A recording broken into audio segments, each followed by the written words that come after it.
चला done done. Thank you. पुण्यामध्ये एका पोलीस अधिकाऱ्याला पेट्रोल टाकून पेटवण्याचा प्रयत्न करण्यात आला आणि ते बी पोलीस स्टेशनमध्येच.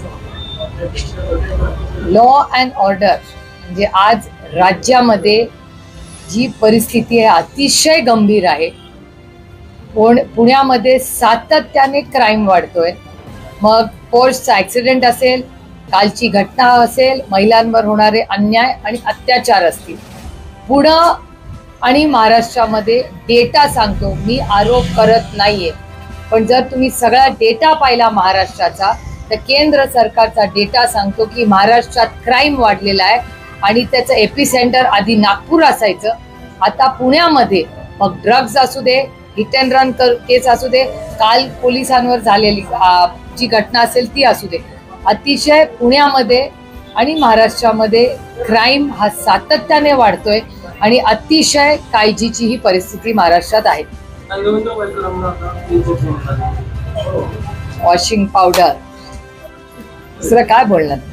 दुर्दैव आहे की महाराष्ट्राच्या आरोप आणि प्रत्यारोपांची चेष्टा करून ठेवली आहे आजच्या सरकारने. आईस, इन्कम टॅक्स, सीबीआय, वायकरजींच्या फॅमिलीशी मी किती वेळा बोलली आहे मला माहिती आहे, पण माझं पोट खूप मोठं आहे त्याच्यामुळे मी बोलणार नाही काय. पण ज्या पद्धतीने त्यांच्यावर आरोप केले, मला भारतीय जनता पक्षाला एकच प्रश्न सातत्याने, म्हणजे अशोक चव्हाणांच्या वेळीच मी तोच प्रश्न विचारत होते, जेव्हा त्यांनी राष्ट्रवादी काँग्रेस पक्षाच्या नेत्यांवर आरोप केले तेव्हाही तोच प्रश्न होता, आजही तोच प्रश्न आहे की भारतीय जनता पक्ष सातत्याने लोकांवर आरोप करतात, त्याच्यानंतर त्यांचा भारतीय जनता पक्षात किंवा त्यांच्या मित्र पक्षात प्रवेश घेतात आणि त्याच्यानंतर ते मंत्री, आमदार, खासदार किंवा कुठल्या पदावर बसतात. तर मग दोनच गोष्टी आहेत की भ्रष्टाचार भारतीय जनता पक्षाला मान्य आहे आणि ते भ्रष्टाचार लीगल करणारी पार्टी कुठली आहे तर ती भ्रष्ट जुमला पार्टी म्हणजे भारतीय जनता पक्ष. हा एक पूर्ण दाखवताना पूर्ण स्टोरी दाखवा, कारण का हा एक भाग असू शकतो. त्याचा दुसरा भाग असा आहे की हे लोक भ्रष्टाचारी नाहीत, कारण का आरोप तर मी केलेला नाही. आरोप करायचे, लोकांकडे आपल्याकडे प्रवेश करून घ्यायचा, आपली राजकीय ताकद वाढवण्याचा प्रयत्न करायचा आणि मग क्लीन चिट द्यायची. त्याच्यामुळे हे सगळे लोक भ्रष्टाचारी आहेत का नाही आहेत याचं उत्तर फक्त आणि फक्त देवेंद्र फडणवीस जीच देऊ शकतात, कारण का देवेंद्र फडणवीस जी आज होम मिनिस्टर आहेत, राज्याचे मुख्यमंत्री राहिलेले आहेत आणि सगळ्या आरोपांची सुरुवात ही देवेंद्र फडणवीसांनीच केलेली आहे. त्याच्यामुळे हा प्रश्न मला विचारायच्या ऐवजी तुम्ही देवेंद्रजींना विचारला पाहिजे की जे 50-100 महाराष्ट्रातले आमदार खासदार जे आज तुमच्या बरोबर आहेत, ज्यांच्यावर तुम्ही भ्रष्टाचाराचे आरोप केले, ते सिद्ध झाले नाही झाले, खरं काय खोटं काय, याचा एक पारदर्शक श्वेतपत्रिका या राज्याने मागितली पाहिजे की नक्की भ्रष्टाचार कोण या राज्यात करते. आणि ही जी त्यांची स्टाईल आहे ती फक्त महाराष्ट्रापुरतं सीमित नाही. काश्मीर टू कन्याकुमारी भारतीय जनता पक्षाचा आईस मॉडेल आहे. Income tax, CBI, ED. Ice, income tax, CBI, ED लावायची, आरोप करायचे, पक्षात प्रवेश करायचा, वॉशिंग पावडर, चलो. आणि दुर्दैव आहे की भ्रष्टाचाराची चेष्टा भारतीय जनता पक्षाच्या सरकारने केलेली आहे. दुर्दैव आहे महाराष्ट्राचा आणि या देशाचा. इंदापूरमध्ये काही बॅनर वार रंगले. अगोदर हर्षवर्धन पाटील यांच्या कार्यकर्त्यांनी बॅनर लावले, आमचं ठरलंय. त्याच्यानंतर दत्तात्रय भरणे यांनी बॅनर लावले, आमचं ठरत नसतं, फिक्स असतं. आणि नंतर बॅनर लागले, साहेब म्हणतील तोच आमदार. आणि आता परत काल बॅनर लागल्या, लक्ष नाही, फिक्स 2024 प्रदीप गारटे, असे बॅनर वार करून.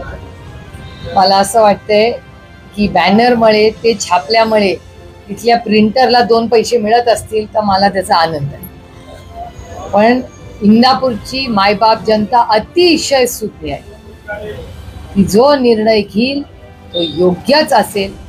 जी व्यक्ती इंदापूरकरांच्या सुखदुःखात असेल, दुष्काळामध्ये त्यांना साथ दिली असेल, अशाच व्यक्तीला, आणि हे फक्त इंदापूरपर्यंत सीमित नाही, महाराष्ट्राची आणि या देशाची जनता फार हुशार आहे. ते बरोबर त्यांना माहिती असतं कुणाला कधी कुठे मतदान करायचं.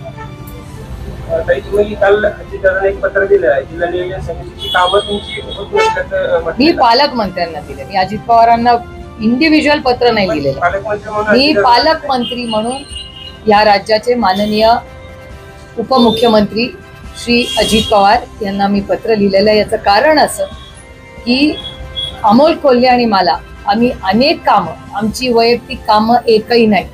तुम्ही कुणालाही विचारू शकता, मी 18 वर्ष खासदार आहे, मी कुठलंही माझं वैयक्तिक कामासाठी ना कुठल्या नेत्याकडे गेले किंवा काय. ही सार्वजनिक मायबाप जनतेच्या कामासाठी आम्ही निधी मागतो आणि तो निधी ना मला मिळतो ना अमोल दादांना मिळतो. अनेक लोक असे आहेत जे साधे मेंबर्स आहेत किंवा मेंबर्स नाहीच आहेत, त्यांना करोडो रुपयाचा निधी दिला जातो. पण आम्ही इलेक्टेड रिप्रेझेंटेटिव्ह, आम्ही निवडून आलेले लोकांचे प्रतिनिधी आहोत आणि 5% तर आमचा अधिकार आहेच ना. आणि आम्ही काय आमच्या ना अमोल दादा त्यांच्या घरचा रस्ता मागताय ना मी मागतो. आम्ही फक्त मायबाप जनतेची सेवा करण्यासाठी अमोल दादा आणि मी इलेक्शन लढतोय. मायबाप जनतेने पुन्हा एकदा आम्हाला दोघांना संधी दिली, याबद्दल आम्ही दोघंही नतमस्तक आहोत या सगळ्या लोकांच्या समोर आणि त्यांच्यासाठीच तर आम्ही हे विकास कामासाठी लढतोय. आणि जर आम्हाला निधी तो आम्हाला वैयक्तिक नकोय, सरकारने ती डायरेक्टली कामं करावी, आमचं काही म्हणणं नाही. त्यांना क्रेडिट हवंय जरूर घ्यावं, आम्हाला क्रेडिट नकोय, आम्हाला काहीच नकोय. आम्हाला फक्त आमच्या लोकांचा विकास व्हावा एवढीच प्रांजळ आमची भूमिका आहे. जागाही वसूल केलं जाते असं वाटतंय तुम्हाला? आता हा प्रश्न तुम्हाला त्यांना विचारायला लागेल, सरकारला. मी कसं त्याचं उत्तर? मी अनेक दिवस मागणी करून करून थकले तेव्हा पत्र लिहिलं ना. अधिवेशनात हाच आरोप पांडुरंग कचऱ्याने देखील केलेला होता. त्या बैठकीला तुम्ही आणि पवार साहेब देखील उपस्थित होते. भाजपच्या लोकांना देखील निधी मिळत नाही असं वाटतंय. या प्रश्नाचं उत्तर तुम्हाला सरकारला विचारावं लागेल, कारण का आम्ही सातत्याने आमचं काम आहे की लोकप्रतिनिधी म्हणून, लोकांचा प्रतिनिधी म्हणून आम्ही काम करतो.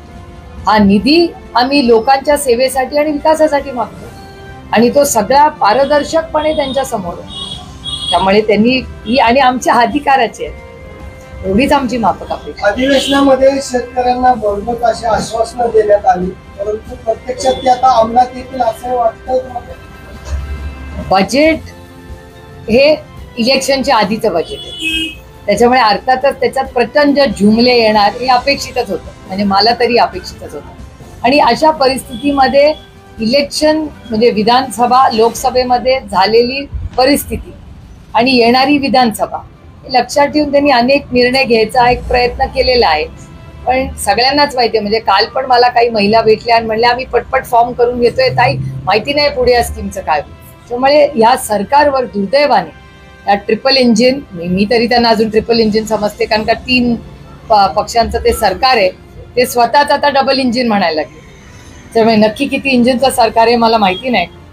पण ह्या सगळ्या दुर्दैव आहे की महाराष्ट्राच्या या 200 आमदारांच्या सरकारमध्ये पूर्णपणे सरकार शेतकरी असेल, महिला असेल किंवा नीटची परीक्षा असेल, मुलांना देणारी फी असेल, या प्रत्येक बाबतीत महागाई, बेरोजगारी, भ्रष्टाचारी हे सरकार आहे. वडेट्टीवारांनी आरोप केलेला आहे की जे खेळाडूंना 11 कोटी रुपये दिले आहेत ते जर विकासासाठी आणि शेतकऱ्यांसाठी दिलं असतं तर त्याचा फायदा झाला असता. नाही, चांगली सूचना आहे. माझं म्हणणं आहे क्रिकेटरांना दिले ठीक आहे, तो सरकारचा अधिकार आहे, पण त्यातले 11 कोटी जसं क्रिकेटला दिले त्याचं स्वागतच आहे. पण त्याचबरोबर आणखीन 11 कोटी कुस्ती असेल, मातीतले सगळे खेळ असतील, हॉकी असेल, व्हॉलीबॉल असेल, बॅडमिंटन असेल, अनेक मुलं आपली आहेत, स्विमिंग असेल, आर्चरी असेल, ह्याच्यात पण ते सगळे बक्षीस मिळून येतात.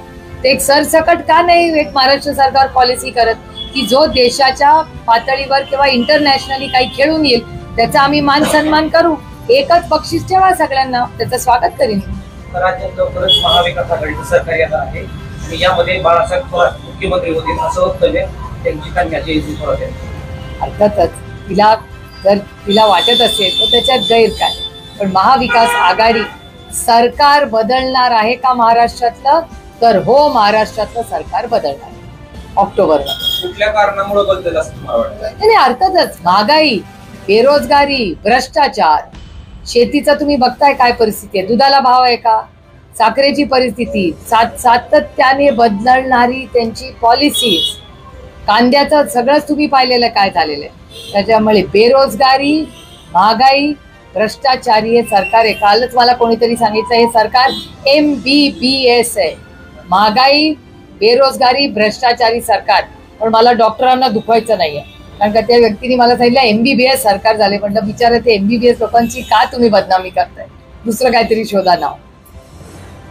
मुंबईमध्ये राहुल गांधींनी संसदेमध्ये वक्तव्य केलं होतं, त्याच्यावर विरोधात बॅनर्स लागलेत आणि त्याच्यामध्ये असं म्हटलंय हिंदू विरोधात बोलाल तर समुद्रात कोणी लावलंय हे बघावं लागेल. मी स्वतः त्या भाषणाला होते, भाषण लाईव्ह होतं. आजकाल काय झालंय, उठा आणि लावा बॅनर, असं दुर्दैव झालं. पाटलांना 13 तारखेपर्यंत सरकारने अल्टिमेटम दिला होता, जवळ 13 तारीख आली आहे. कशी परिस्थिती तुमची बघता? मला वाटतं 13 तारखेपर्यंत बघूया. सरकारने जर त्यांना शब्द दिला असेल, आज 6 तारीख आहे ना, 13 तारखेला बघूया काय होतं. हो खरंच आहे ना, पण डेटा स्पीक्स फॉर इटसेल्फ. मी काय ही माझी काल्पनिक कथा नाहीये. महाराष्ट्र सरकारचा डेटा सांगतो की यार, आणि तो डेटा माझा फक्त नाही, हा केंद्र सरकारचा डेटा आहे. केंद्रात त्यांचंच सरकार आहे ना, त्यांच्याच विचाराचं सरकार आहे, तर त्यांनीच डेटा दिलाय, तोच मी शेअर केला. महिला वाहतूक पोलीस अधिकाऱ्यांना जाळून टाकण्याचा प्रयत्न. होय, दुर्दैव आहे. काय करतंय सरकार? महाराष्ट्राचं गृह मंत्रालय काय करतंय, गृहमंत्री काय करतायत? आणि सातत्याने नीटच्या परीक्षेचा भ्रष्टाचार असेल, आज ती लाडकी बहिणीची जी स्कीम चालली आहे त्याच्यात होणारे घोळ असतील, त्याच्यानंतर आज ज्या पोर्सची जी केस झाली त्याच्यात रक्ताचा बदला बदली, म्हणजे प्रशासन होतंय का नाही या राज्यामध्ये? सगळा सावळा गोंधळ चाललेला या राज्यामध्ये. विस्कळीतपणा. 200 आमदारांचं सरकार आहे, पण तुमच्या माझ्या पदरात काय पडलं या सरकारमध्ये? सर्वसामान्य मायबाप जनतेला काय मिळाले? विकास कुणाचा झाला या सरकारमध्ये? हाच तर मोठा प्रश्न. इथून बाहेर जाऊन बसा दिगोंड चौकाच्या पुढे, आज सकाळी तिथे ऍक्सिडेंट होता राहिलेत परत. त्याच्यामुळे नक्की विकास आणि हा सगळ्याच्या बद्दल जे सरकार बोलत राहतं त्याच्यातून भलं कुणाचं झालंय हाच मोठा प्रश्न आहे ना. दुर्दैव आहे की महाराष्ट्र आज देशामध्ये जी पुरोगामी विचाराची अग्रेसिव्ह डेव्हलपमेंट राज्य आहे, त्याच्यात प्रत्येक गोष्टीत महाराष्ट्राचा नंबर खाली जायला लागलाय. आणि हा माझा डेटा नाही, हा भारत सरकारचा डेटा. राहुल गांधी वारीला 14 तारखेला भेट देणार असं म्हणतंय, आणि पवार साहेब देखील पालखीचे स्वागत करणार आहे असं देखील समोर आले. सगळ्यांचं स्वागत. मी 18 वर्ष 1-2 दिवस चालते. त्याच्या मी यावर्षी माझा दिवेघाट राहून गेला चालायचा, कारण का पार्लमेंटमध्ये तुमच्याच आशीर्वादाने मी पार्लमेंटला गेले, आणि त्यानंतर त्या दिवशी प्राईम मिनिस्टरचा रिप्लाय होता. त्याच्यामुळे मी दौंडला आणि पुरंदरच्या दोन्ही त्या जेव्हा पालखी येते पुरंदर तालुक्यात आणि दौंड तालुक्यात, मी नेहमी दरवर्षी स्वागताला असते आणि एक दिवस मी तिथे चालते.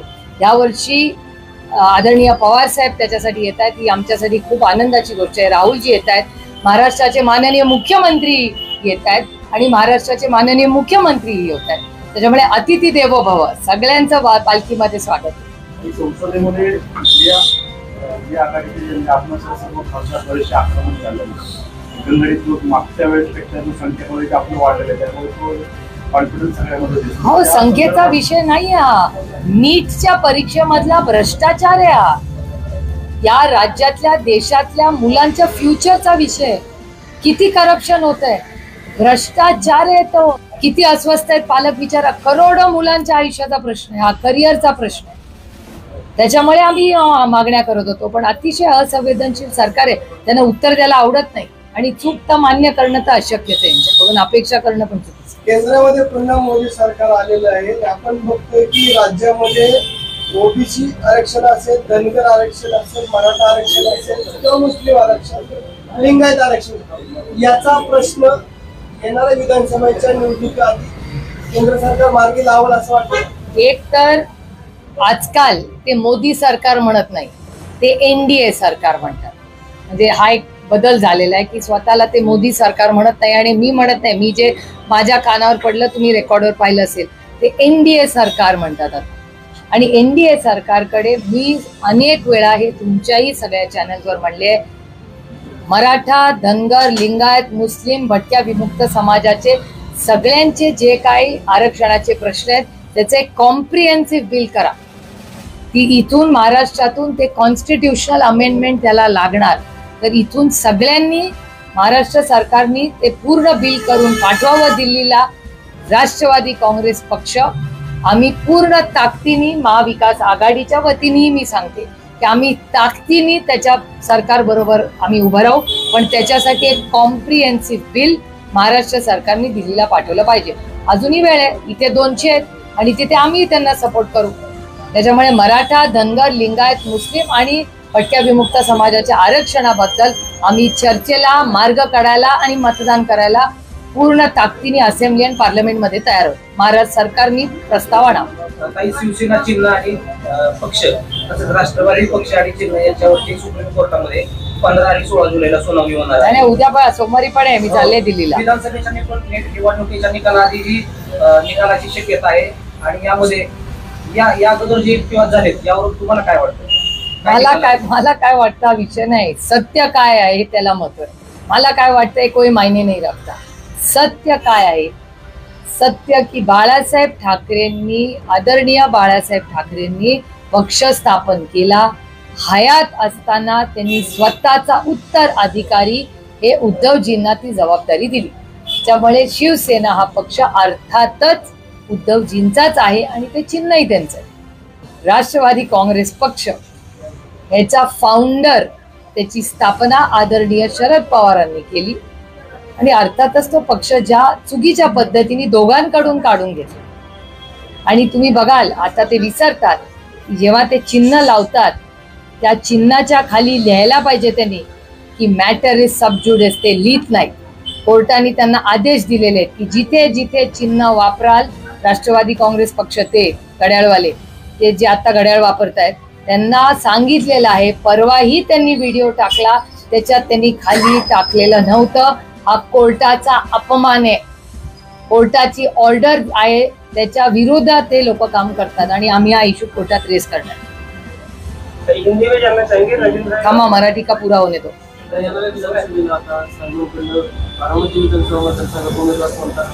महाविकास आघाडीची चर्चा काल एक मीटिंग झाली. पुढच्या काही आठवड्यामध्ये सीट वाटप होईल. सीट वाटप झाल्यानंतर उमेदवाराची चर्चा होईल. तर कुठली सीट कोणाला निगडा सुटणार आहे ची अजून चर्चा नाही झालेली, डिटेल चर्चा नाही झाली. मोठा झाली आहे पण डिटेल चर्चा. आता बघूया ना, प्रत्येक ठिकाणी सर्वे होतील, कार्यकर्त्यांच्या मागण्या असतील, अनेक असतील. तर ते सगळे जी कमिटी असेल पक्षाची, पहिली तर मोठी महाविकास आघाडीची कमिटी असेल, त्याच्यानंतर प्रत्येक पक्षाची, मित्र पक्षांची कमिटीज असतील, त्याच्यानंतरच कॅन्डिडेट कोण आहे, उमेदवार कोण आहे कळेल. लोकसभेची निवडणूक नंदन विरुद्ध बावधे झाली. आताची विधानसभा काका विरुद्ध पुतण्या अशी दिसते. ती तुमच्यासाठी असेल, माझ्यासाठी ती इंडिया अलायन्स वर्सेस एनडीएच होती आणि ती कायम तशीच राहील. मी कधीही कुठलंही इलेक्शन कुठल्या व्यक्तीच्या विरोधात लढत नाही. माझी लढाई वैचारिक आहे. हे माझ्या कृतीमध्ये, माझ्या भाषणांमध्ये हे दिसतं.